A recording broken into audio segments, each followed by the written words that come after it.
बाहेर मिळतो तसाच गरमागरम मसालेदार रगडा, कुरकुरीत बटाट्याचे पॅटीस आज आपण बघणार आहोत. अगदी सोप्या पद्धतीने हॉटेल आणि गाड्यावर मिळतो तसाच रगडा पॅटीस. त्याआधी आपण चॅनलवर नवीन असाल तर चॅनलला सबस्क्राईब करा. चला तर मग वेळ न घालवता रेसिपीला सुरुवात करूया. रगडा पॅटीस बनवण्यासाठी मी हे पांढरा वाटाणा रात्रभर भिजत घातला होता. 250 ग्राम पांढरा वाटाणा घेतलेला होता आणि तो रात्रभर भिजत घालून सकाळी त्याला छान स्वच्छ पाण्याने धुवून टाकलं. आता यामध्ये आपण 1 चम्मच हळद आणि 1 चम्मच मीठ घालून त्याला शिजवून घेऊया. आता कुकरमध्ये हा पांढरा वाटाणा छान धुवून शिजवून घ्यायचा आहे. त्यामध्ये पाणी टाकायचं. पाणी हे फक्त वाटाण्यापेक्षा 1 इंच वर असलं पाहिजे. यामध्ये हळद, 1 चमचा मीठ हे छान मिक्स करून घ्यायचं. सुरुवातीला गॅस मोठा करून झाकण लावून घेऊ. 1 शिट्टी घेऊन घ्यायची आहे गॅस मोठा करून. त्यानंतर 1 शिट्टी झाल्यावर गॅस कमी करायचा आणि वाटाणा थोडा वेळ शिजू द्यायचा. आता आपण तोपर्यंत चटणी बनवून घेऊया. आता ही गोड चटणी तयार करण्यासाठी मी चिंच आणि गूळ हे छान शिजवून घेतले आणि हा कोळ काढून घेतला. आता यामध्ये टाकूया अर्धा चम्मच चाट मसाला, त्याच प्रमाणात अर्धा चम्मच काळं मीठ, थोडं चवीसाठी मीठ पाहू शकता, जिरा पावडर, धनेपूड. आता हे सगळं मिक्स करून घेऊया. ही झाली आता गोड चटणी. आता आपण तिखट चटणी करायला घेऊया. आता तिखट चटणी बनवण्यासाठी आपण घेऊया, हिरवी चटणी बनवण्यासाठी आपण घेऊया कोथिंबीर, त्याचबरोबर पुदिना, याचबरोबर हिरव्या मिरच्या. 4 हिरव्या मिरच्या घेतलेल्या आहेत, 1 आलाचा तुकडा. यामध्ये घेऊया चवीनुसार मीठ, काळं नमक, चाट मसाला, जिऱ्याचा पावडर, धनापूड, गरम मसाला. आता आपण हे सगळं मिक्सरमधनं काढून घेऊया. आता रेडी आहे हिरवी चटणी, काढून घेऊया. लाल चटणी आणि हिरवी चटणी रेडी आहे. पण सुरुवातीला रगडा तयार करून घेऊ. आपले वाटाणे हे छान शिजलेले आहेत. रगडा तयार करण्यासाठी हे वाटाणे मी मीठ टाकून आणि हळद टाकून शिजवून घेतलेले आहेत. रगड्याचं साहित्य पुढील प्रमाणे. आता रगडा करण्यासाठी साहित्य पाहूया. मी घेतलेला आहे 1 चम्मच हिंग, बारीक कट केलेली कोथिंबीर, चवीसाठी मीठ, आलं लसूण मिरची ठेचा, लाल तिखट पावडर 1 चम्मच, बेडगी मिरची पावडर 1 चम्मच, धनेपूड, जिरे पावडर 1 चम्मच, 1 चम्मच गरम मसाला. रगडा तयार करण्यासाठी एका कढईमध्ये 2 चम्मच तेल घ्यायचं आहे. तेल छान गरम झाल्यावर मिरची, आलं लसूण ठेचा टाकायचा.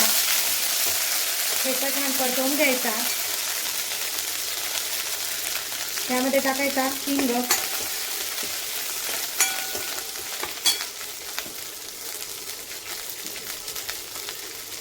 आता यामध्ये टाकूया मसाले, धनेपूड, गरम मसाला, जिरेपूड, बेडगी मिरची पावडर आणि लाल तिखट. आता हे सगळं मिक्स करून घेऊ. आता यामध्ये टाकूया वाटाणा. आता हे मिक्स करून घेऊया.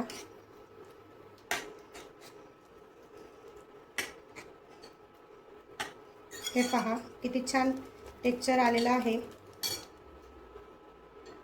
आता यामध्ये टाकूया कोथिंबीर. आणि सगळ्यात महत्त्वाचं, रगडा पॅटीस बनवण्यासाठी या रगड्यामध्ये 1 शिजवलेला बटाटा टाकायचा आहे. त्यामुळे खूप छान टेस्ट येते. शिजवलेल्या बटाट्याला हाताने स्मॅश करायचं.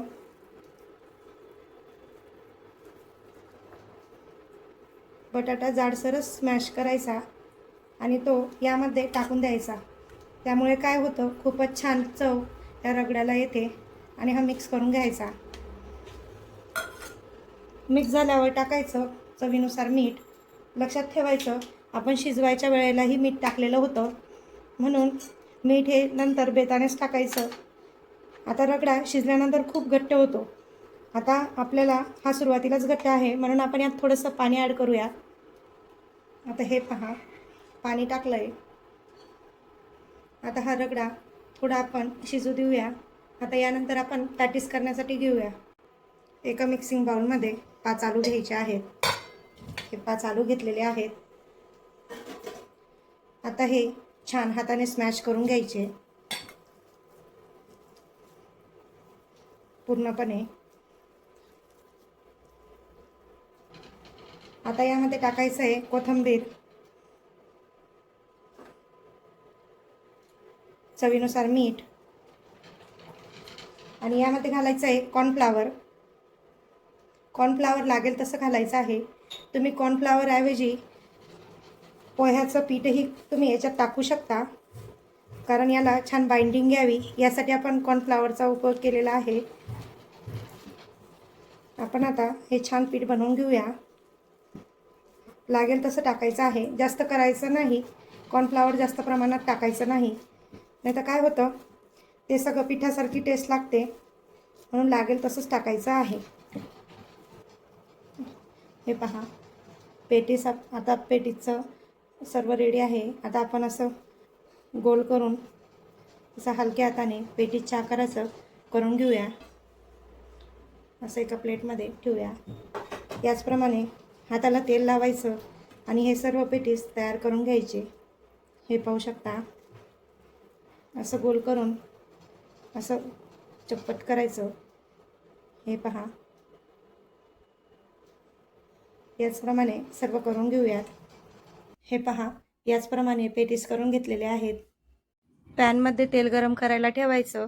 एक एक पॅटीस टाकून हा पॅटीस छान शॅलो फ्राय करून घ्यायचा. यामध्ये काय होईल, पॅटीस हे छान कुरकुरीत होतील. आतून मऊ असतील पण बाहेरून हे कुरकुरीत होतील, म्हणून यांना छान क्रिस्पीपणा येऊस्तर आपण शॅलो फ्राय करून घ्यायचा. आता याला उलटपालट करून घ्यायचं. यामुळे काय होईल, हे याला छान लालसर कलर येईल आणि हे छान खरपूस फ्राय होतील. आता हे बघू शकता किती छान त्याला लालसर कलर आलेला आहे, म्हणजेच ते एकदम खरपूस झालेले आहेत. आता याला साधारणतः 2 ते 3 मिनिटं वेळ लागला आणि हे छान खरपूस फ्राय झाले. आता आपण हे काढून घेऊया. याचप्रमाणे सर्व पॅटीस असेच करून घेऊया. हे पहा, आता शेवटची स्टेप आपली प्लेट सजावट. त्यासाठी आपल्याला लागेल बारीक शेव, बारीक कट केलेला कांदा, चिंचगुळाची चटणी, गोड चटणी, आपण ही रेसिपी तुम्हाला दाखवलेली आहे, आणि तिखट चटणी, बारीक कट केलेले कोथिंबीर, आणि सोबतच आपले पॅटीस. आता सुरुवातीला यामध्ये टाकूया रगडा.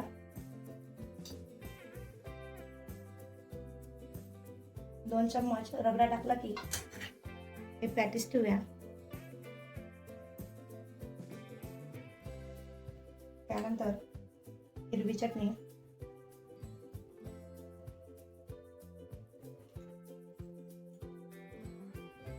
लाल चटणी चिंचगुळाची, पुन्हा रगडा टाकूया. आता यामध्ये वरून कांदा,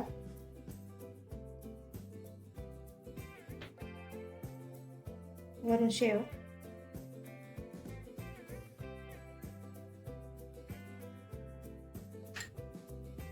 आणि कोथिंबीर. रेडी आहे रेसिपी रगडा पेटीस चाट. कशी वाटली रेसिपी मला कमेंट करून नक्की कळवा. रेसिपी बनवण्यासाठी अतिशय सोपी आहे आणि मी विशेष म्हणजे स्टेप बाय स्टेप रेसिपी एकदम सविस्तर आणि सोपी करून सांगितलेली आहे. व्हिडिओ कसा वाटला कमेंटमध्ये नक्की सांगा. व्हिडिओ जर थोडा जरी आवडला असेल, व्हिडिओला लाईक करा, शेअर करा आणि स्वातीज रेसिपी चॅनलला सबस्क्राईब करा. पुन्हा भेटूया अशाच नवनवीन रेसिपीसह. धन्यवाद.